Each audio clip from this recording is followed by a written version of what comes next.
കേന്ദ്ര സർക്കാരിന്റെ തൊഴിൽ നയങ്ങൾക്കെതിരെ INTUC-യുടെ നേതൃത്വത്തിലുള്ള UDTF-ന്റെ നേതൃത്വത്തിൽ കായംകുളത്ത് റാലിയും സമരസംഗമവും സംഘടിപ്പിച്ചു. KPCC general secretary advocate KP Sreekumar ഉദ്ഘാടനം ചെയ്തു. തൊഴിലാളികളുടെ വെൽഫെയറിന് വേണ്ടിയുള്ള നിയമനിർമ്മാണങ്ങൾക്കായിരുന്നു പാർലമെന്റ് പരിഗണന നൽകിയിരുന്നെങ്കിൽ കഴിഞ്ഞ 11 വർഷക്കാലമായി തൊഴിലാളി വിരുദ്ധതയുടെയും കോർപ്പറേറ്റ് താല്പര്യങ്ങളുടെയും നിയമനിർമ്മാണങ്ങൾക്കായി രാജ്യത്തിന്റെ പാർലമെന്റിനെ ദുരുപയോഗം ചെയ്ത് മുന്നോട്ട് പോകുന്ന നരേന്ദ്രമോദി നേതൃത്വം നൽകുന്ന BJP ഗവൺമെന്റ് തൊഴിലാളി വിരുദ്ധ നയങ്ങളാണ് ഇത്തരത്തിൽ ഈ രാജ്യത്തെ തൊഴിലാളി വർഗത്തെ, അടിസ്ഥാന തൊഴിലാളികളെ സമരമുഖത്തേക്ക് തള്ളിവിടുന്ന അവസ്ഥ സൃഷ്ടിച്ചിരിക്കുന്നത്. INTUC നിയോജക മണ്ഡലം പ്രസിഡന്റ് Y ഹാരിസ് അധ്യക്ഷത വഹിച്ചു. മുസ്ലിം ലീഗ് ജില്ലാ general secretary advocate H Basheer Kutty മുഖ്യപ്രഭാഷണം നടത്തി.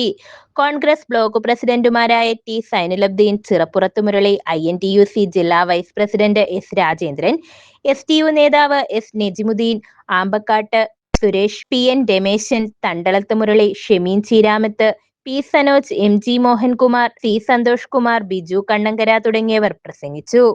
News bureau, Kayamkulam.